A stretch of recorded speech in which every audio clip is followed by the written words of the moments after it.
My wife said she couldn't take it anymore. He vanished without a trace. You won't believe what she found in his note. You know that smell of freshly cut pine and varnish? For 15 years, that was the smell of my life. It was the smell of honesty, hard work. It was the smell of the calloused hands that built a home, a life, a future for the woman I loved. And then, in the space of about 3 minutes, that life was drenched in gasoline and set on fire by the one person I thought would never, ever hold the match. My wife said she couldn't stand me anymore. She wished I would just vanish. So I did. But what I left behind, well, that's the story you're here for. And trust me, you're going to want to stick around for every last, devastating detail. It was a Tuesday. I remember the sky over Boise was that perfect crisp blue you only get in early fall. The Morrison job, a big custom dining set, had just been canceled. Their check bounced. It happens. But it meant I was heading home 3 hours early. I remember feeling a little spark of excitement, a surprise afternoon with Jenna. Maybe we could take a walk down by the river or just sit on the porch swing I built for her on our 5th anniversary. Simple things. That's all I ever thought we needed. I pushed open the front door, quiet as a mouse. It's a habit you pick up when you work with your hands. You learn to move without making a sound. I expected to hear the low hum of her favorite jazz station, the clinking of pots and pans as she started dinner. Instead, I heard her voice. But it wasn't the voice I knew. It was sharp, animated, dripping with a kind of venom I'd never heard directed at anyone, let alone me. She was on the phone in the kitchen. Sarah, I'm telling you, I can't stand him anymore. 6 words, that's all it took. 6 words to shatter a 15-year marriage. The air in the entryway turned to ice. My lungs seized up. It was a physical blow, like a fist to the sternum that knocks all the air out of you. My calloused fingers, the ones she used to say were so strong and gentle, fumbled for my phone. I didn't even think about it. It was pure instinct. I hit record. Something primal in my gut told me I needed proof, that I needed to capture whatever was about to spill from her mouth. Even the way he breathes irritates me. She continued, and I could hear her pacing back and forth on the hardwood floor as I'd laid myself. 15 years I've wasted with that man. 15 years. And what do I have to show for it? This modest little house? That ancient truck he insists on using for deliveries? We don't even have kids. Nothing. The cruelty of it was breathtaking. No kids. She said it like it was my fault, an asset I'd failed to acquire. She conveniently forgot the years of appointments, the invasive treatments, the crushing disappointment month after month. Her fertility problems, not mine. But I never once threw that in her face. I held her through every tear-soaked night when she blamed herself, when she felt broken. I told her she was enough, that we were enough. I researched adoption agencies. I suggested surrogacy. I would have done anything to build a family with her, in any way she wanted, and she was using it as a weapon against me to her friend. He just hovers. She sneered, and then she laughed, a genuine mocking laugh that cut me deeper than any insult. He always puts me first, like some kind of pathetic puppy dog. It's smothering. But my heart, Sarah, my heart is with Roland now. He actually treats me like a queen. He sees my potential. My hand holding the phone started to tremble. Roland. Roland Nash. The slick pharmaceutical rep who'd moved into the neighborhood 6 months ago. Always had a big, toothy grin plastered on his face. Drove a brand new BMW. He'd complimented my work on the neighbor's deck, called me a real artist. I'd shaken his hand. I'd invited him over for a beer once. The whole time he was sizing up my life, my wife, and figuring out how to take what was mine. I had never, not for 1 second, suspected a thing. And then came the final twist of the knife. I just wish Griffin would vanish, you know? Her voice turned soft, almost dreamy. It was the most obscene thing I'd ever heard. Just disappear. Pack up that stupid truck and drive away forever. No messy divorce, no splitting assets, no having to explain myself to anyone. Just gone. like he never even existed. Then I could be with Roland. We could finally start our life together. The recording clicked off in my mind, even though my thumb was still holding down the button. She wasn't just cheating on me. She was fantasizing about erasing me, wiping my entire existence off the map so she could have a clean slate with another man. The man who had held her, comforted her, supported her. The man who had laid the very floorboards she was standing on while she plotted his demise. That man was just an obstacle, an inconvenience to be removed. Something inside me didn't just break, it calcified. It turned from white-hot pain into something cold, hard, and terrifyingly clear. The devoted husband of 15 years died in that entryway, and in his place, an architect of vengeance was born. She had just handed me the blueprint. She wanted me to vanish. Fine. I'd give her exactly what she wished for, but she had no idea the price tag attached. Have you ever had that gut punch feeling of betrayal? That moment where the world just drops out from under you? Drop a comment below. I honestly need to know I'm not alone in this. I stood in that entryway for a full minute after she hung up, my heart hammering against my ribs like a trapped bird. My first impulse was to storm into the kitchen, to shove the phone in her face and watch the color drain from hers. I wanted to scream, to demand answers, to let all that raw, agonizing pain pour out of me. But the cold, clear part of my brain took over. The craftsman, the builder, the part of me that measures twice and cuts once. An emotional outburst would give her power. It would let her play the victim, twist my pain into anger, and manipulate the situation. No. Her wish required a different kind of fulfillment, a quiet, deliberate, and total execution. I took a deep, shaky breath, backed out the front door as silently as I'd entered, and closed it gently. I waited on the porch for another minute, composing myself. Then I did the hardest thing I've ever done in my life. I walked back to that door, pulled out my keys, and made a show of opening it, jingling them loudly, stomping my work boots on the mat. "Honey, I'm home," I called out, the words tasting like ash in my mouth. I walked into the kitchen, and there she was, leaning against the counter, scrolling through her phone with a little smile on her face, probably texting him. She looked up, her smile barely faltering. "Hey, you're home early." "Morrison job got canceled," I said, forcing a smile of my own. I walked over and kissed her on the cheek. It felt like kissing a marble statue, cold, lifeless. But she didn't notice. She just patted my chest and went back to her phone. "What's for dinner?" I asked. But everything had changed. The game was on. For the next 3 weeks, I became the husband she'd always claimed to want on the surface, but had clearly grown to despise. I was a ghost playing a role. I brought her coffee in bed every morning, with the extra splash of cream she liked. I left little post-it notes on her yoga bag saying things like, "Have a great class," and "Love you." I kissed her goodbye every morning with a passion that must have seemed like a rekindling to her, but for me, it was the cold, deliberate kiss of Judas, and she bought every second of it. She saw it not as love, but as weakness.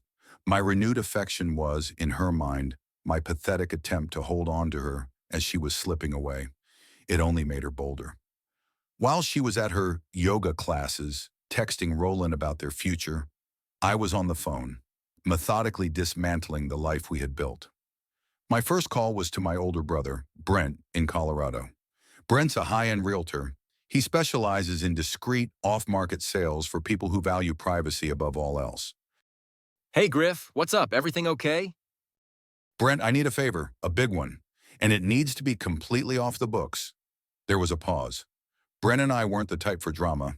He knew something was seriously wrong. Talk to me. "I need to sell the house, fast. Cash buyer only, no public listing, no signs in the yard. I need it handled quietly and I need it closed within a month." Whoa, okay. Is Jenna on board with this? "Jenna doesn't know a thing, and she can't. This is my exit strategy." Another pause, longer this time. Brent didn't ask why. He didn't need to. The Ward brothers have always had each other's backs. No questions asked. I'm sorry, man. Whatever's going on, I'm sorry. Consider it handled. I'll make some calls. I've got a guy in Seattle, a tech exec looking to relocate to Boise. He wants something move-in ready and he pays in cash to avoid hassles. This is right up his alley. Thank you, Brent. I owe you one. Don't worry about it. Just take care of yourself. My second call went to my old high school buddy, Eli Jacobs, up in Montana. Eli had been a linebacker on the football team, a guy who loved to hit hard. He'd taken that aggression and channeled it into a law degree. Now he was one of the most feared divorce attorneys in the state. His reputation for absolutely decimating cheating spouses in court was legendary. Eli, it's Griffin. Griff, man, long time no talk. How's the sawdust business? It's good. Listen, Eli, I need to hire you. I'm leaving my wife. The jovial tone in his voice vanished instantly. Okay, what are we looking at? Infidelity? You could say that. I've got audio evidence. A recording of her telling her friends she can't stand me, wishes I would just vanish, and is planning a future with some guy named Roland. I could practically hear the shark-like grin spreading across Eli's face. Oh, you beautiful bastard. That's not just a smoking gun. That's a tactical nuke. With what you're describing, especially with that recording, we can move fast. 2 weeks, maybe less. She won't know what hit her. First things first, we need to protect your assets. The house is in your name, right?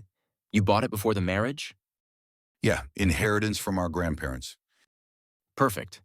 Under Idaho law, that's your separate property. She has a claim to any value increase during the marriage, but the asset itself is yours to sell.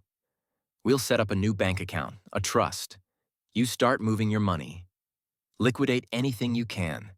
We'll file the papers the day you leave.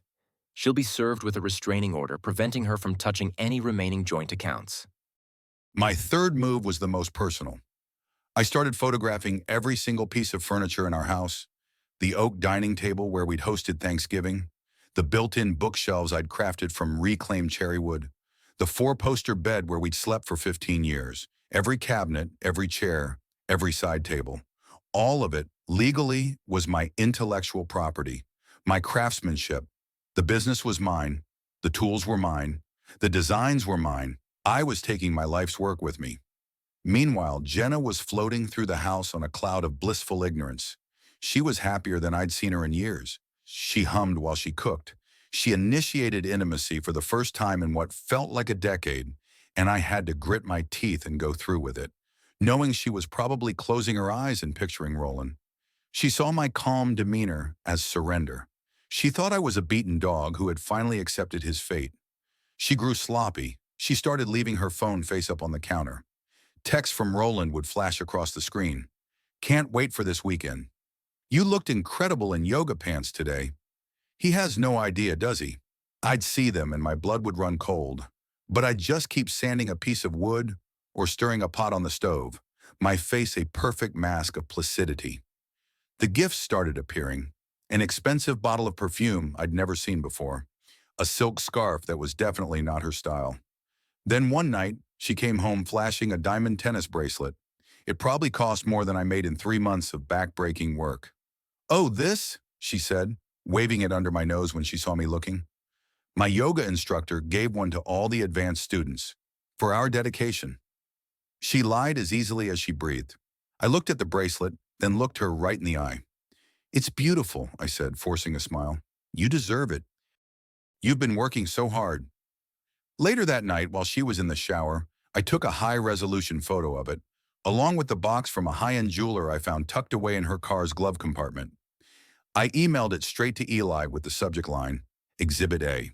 What he did next is a masterclass in quiet revenge. If you're not subscribed, hit that button now, because you're going to want to see how this unfolds. The house sale closed faster than even Brent had predicted.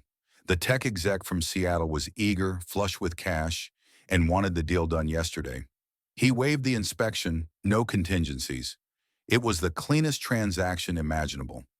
Within 18 days of my first call to Brent, every document was prepared. Every I was dotted, every T was crossed. The closing was scheduled for a Thursday afternoon at 2 p.m. Jenna's advanced yoga workshop, which I now knew was her regular rendezvous with Roland at a boutique hotel downtown, ran from 1 p.m. to 4 p.m. every Thursday. It was perfect. Too perfect. It felt like the universe itself was conspiring to grant her wish. That final Thursday morning was gray and drizzling, the sky weeping for a marriage that was already dead. I sat on the couch I'd built with my own two hands, sipping my coffee and looking around the living room. 15 years. 15 years of memories, both good and bad, were soaked into these walls. The faint scratch on the floor where we'd tried to assemble a Christmas tree that was too big. The small water stain on the ceiling from the time she let the bathtub overflow while reading a book. It was all about to be erased. I heard the shower turn on upstairs. Then I heard her start to hum, that same cheerful, carefree tune she'd been humming for weeks. The sound of a woman who thought she was about to get everything she ever wanted. The irony was so thick I could have choked on it. She came downstairs an hour later, dressed in her ridiculously expensive yoga gear, smelling of the perfume Roland had bought her. "I'll be late tonight," she called out as she grabbed her yoga mat and her keys. "The advanced workshop runs until 9. 9. A 5-hour extension on her usual lie. They were getting bolder. Planning something special, no doubt. A celebration. "Okay, honey, be safe," I replied, my voice as steady and solid as the oak table beside me. I didn't look up from my coffee cup. I couldn't trust my eyes not to betray the glacial calm that had settled over me. She paused at the door. "You seem distant lately. Is everything all right?" For a split second, I wanted to unload, to tell her I knew everything, to watch her perfect little world crumble around her. But I held my ground. The plan was in motion. The craftsman doesn't get emotional and ruin the project right before the final coat of varnish. "Just tired," I said, finally looking up and giving her a weak smile. "Long week. Go have fun. You deserve it." That seemed to be the answer she wanted. She smiled, a bright, relieved smile, blew me a kiss, and walked out the door for the last time. The moment her car was out of the driveway, my meticulously planned operation began. I had 12 moving boxes, pre-packed and hidden in the garage. They contained the essentials: my tools, my grandfather's woodworking set, photo albums of my family, my clothes and personal documents. Nothing that would scream abandonment to a casual observer. Just enough to look like I was heading out for a long weekend camping trip. I loaded them into my old Dodge pickup. At exactly 10:47 a.m., I was at the title company, signing the final closing documents. The house, every beam, every floorboard, every custom cabinet I had poured my soul into, officially belonged to a stranger named Michael Smith. The wire transfer hit my new secret account within minutes, a number with more zeros than I had ever seen in my life. By noon, I was back at the house. No, not my house anymore. It was just a property now. I did a final walkthrough. I took one last look at the workshop I'd built in the garage, the place where I'd turned raw timber into functional art. I ran my hand over the worn workbench. Then I turned off the lights and locked it up for good. My final act was the most deliberate. I went into the kitchen and placed a single manila envelope on the granite island, right where she always dropped her keys. Inside were 3 things. First, the divorce papers, already signed and notarized by me. Eli had prepared them to be utterly brutal. They cited adultery with extreme prejudice. They laid claim to 100% of my business, the contents of my new bank account from the house sale, and waived any right to spousal support, citing the audio evidence as proof of her malicious intent. Second, a small black flash drive. On it was a single audio file, Jenna MP3, the full, unedited recording of her phone call with Sarah. Third, a single sheet of notepaper with a handwritten note. My handwriting. The same script from hundreds of love notes I'd left for her over the years. This one was different. It contained only 2 sentences. "You said you couldn't stand me anymore and wished I would vanish. Consider your wish granted." Stir-fed at 2:15 p.m., with the rain still drizzling down, I climbed into my aging Dodge pickup, the cab smelling of pine and varnish and freedom. I drove out of our subdivision, past the park where I'd pushed her on the swings, past the corner store where we'd buy ice cream on hot summer nights. I didn't look back. There was nothing left to see. A quiet man, disappearing exactly as his wife had fantasized. Meanwhile, I knew what she was doing. She was at the hotel with Roland, laughing between yoga poses that never happened. I could picture the texts flying back and forth. Can't wait for this weekend. Griffin seems so distant lately. I think he's finally getting the hint. Of course he is. Some men just know when they've been replaced by someone better. Don't worry about him, my queen. Focus on us. If only they knew. As they were fantasizing about their future, I was already 200 miles north on I-84, the Boise skyline shrinking in my rearview mirror. I was heading towards my new life, a life I was building for myself in Missoula, Montana. Jenna got home at 7:30 p.m., flushed and happy from her workshop. I can see it all in my mind. The jingle of her keys, the way she'd kick off her shoes without untying them. The house would have felt different, still, empty. The air would have been stagnant, but she was too distracted, too full of herself and her secret life to notice. She'd be scrolling through texts from Roland, smiling while microwaving leftover takeout, planning the lies she'd tell me about her exhausting but fulfilling day. It wasn't until she went to the fridge to grab a bottle of water that she would have seen it, the manila envelope, her name on it, in my handwriting. She would have opened it casually, maybe with a little sigh of irritation. Another one of his sentimental gestures, she'd think, an apology for being so distant.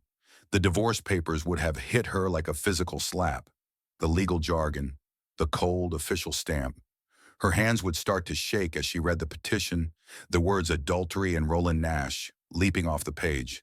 Then she'd read the note, my 2 sentences, and finally her eyes would land on the flash drive. She wouldn't have needed to plug it in to know what was on it. But she would have anyway.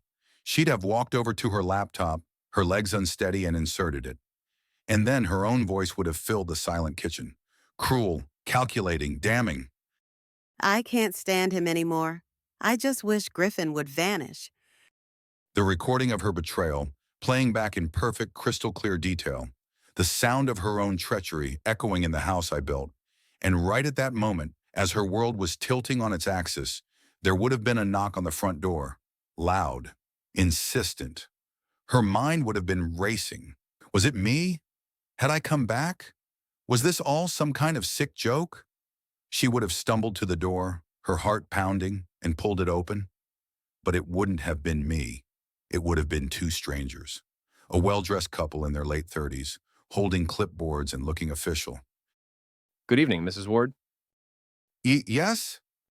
Hi, I'm Michael Smith, and this is my wife, Sarah. We're the new owners of this property. The closing was finalized this afternoon. We just wanted to introduce ourselves. The words wouldn't have computed at first. New owners. What was he talking about? This was her house. We understand this might be a bit of a shock. The woman would have said, her voice gentle but firm. Per the purchase agreement your husband signed, we need you to vacate the premises within 24 hours. He waived the standard occupancy clause. My husband, what are you talking about? There must be some mistake. Michael Smith would have just handed her a thick folder. Ma'am, your husband, Griffin Ward, sold the property to us this morning. Here's the bill of sale, the deed transfer, and the court documentation. Everything is notarized and legally finalized. Since he was the sole owner of the property prior to your marriage, his signature was all that was required. Jenna's hands would have been trembling so badly she could barely hold the papers, but she would have seen it. My signature, clear and steady, on every single page. He'd sold their home, the home she had lived in for 15 years, without saying a single word. The panic, true gut-wrenching panic, would have finally set in. The Smiths would have made their apologies and left, closing the door on a woman standing alone in a house that was no longer hers.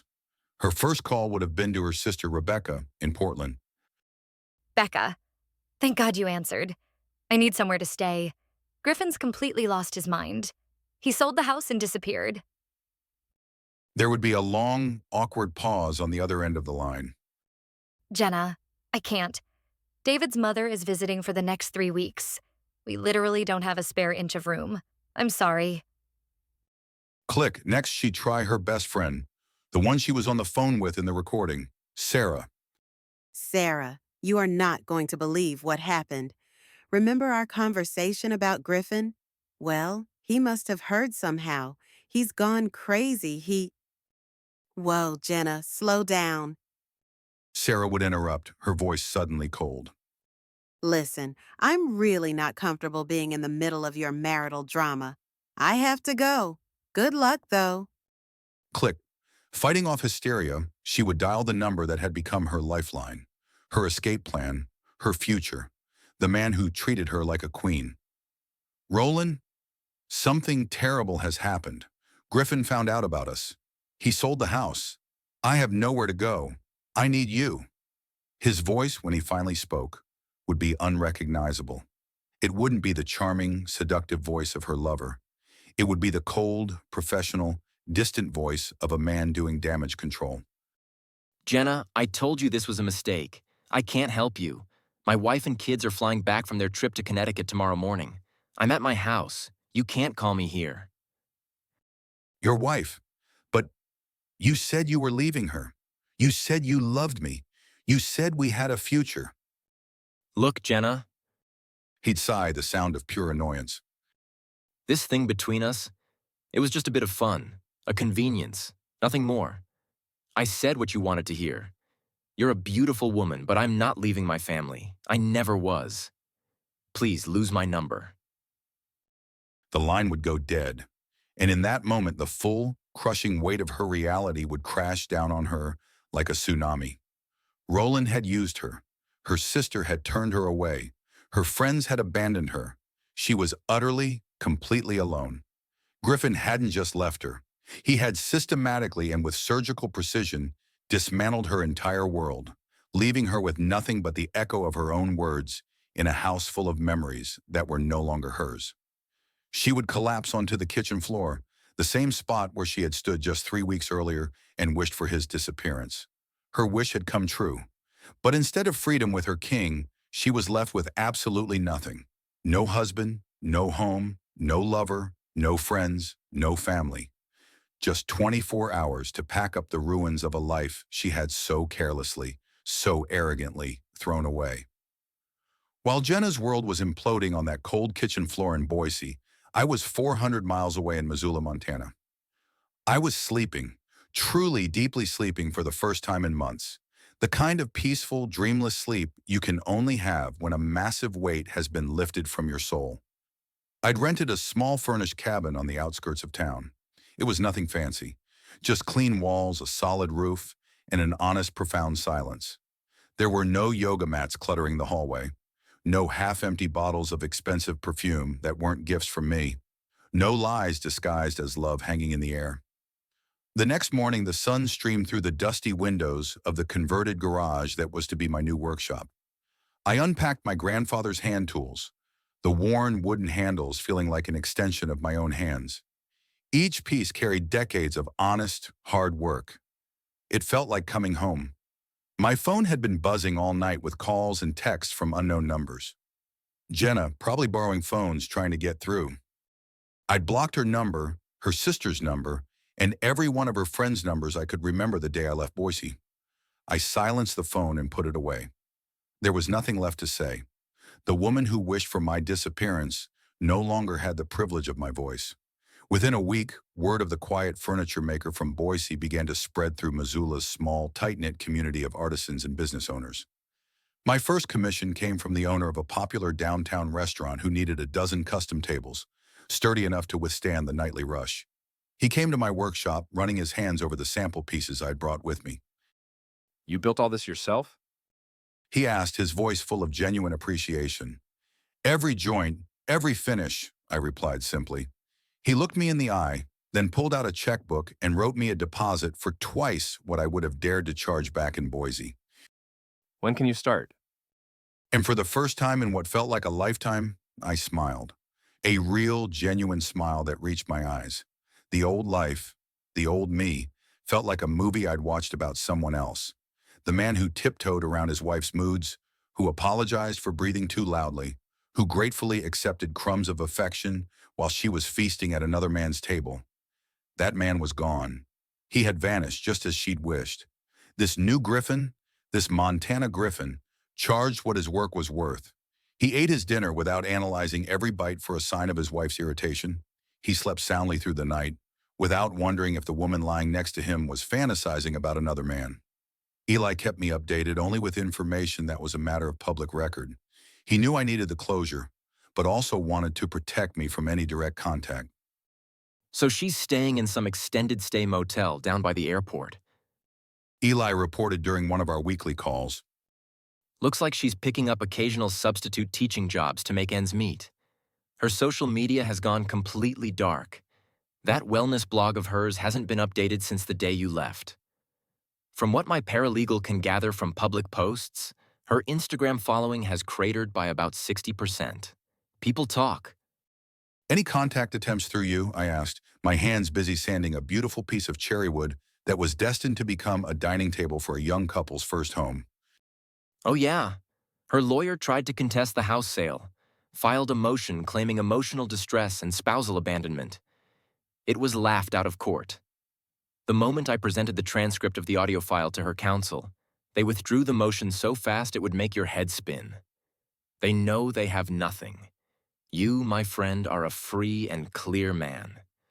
I nodded, a grim satisfaction settling over me. The same recording she had used to condemn me had become her undoing. She had gotten exactly what she'd asked for. She had wished I would vanish so she could be with Roland forever. The irony was she'd gotten her wish, but the collateral damage was a life she never anticipated. I hadn't just disappeared from her life. I had disappeared into a better version of my own. A version that wasn't defined by someone else's lies and insecurities. In Missoula, Griffin Ward wasn't anyone's devoted fool or pathetic puppy dog. He was simply a craftsman, a man who knew his worth, measured in the strength of his joints and the honesty of his labor. 2 years passed. 2 years of quiet, steady, deliberate rebuilding. I imagined Jenna sitting in a cramped, bleach-scented studio apartment somewhere on the grimmier side of Boise. The yoga classes and wellness retreats are a distant memory. The expensive athletic wear has been replaced by bargain bin clothes.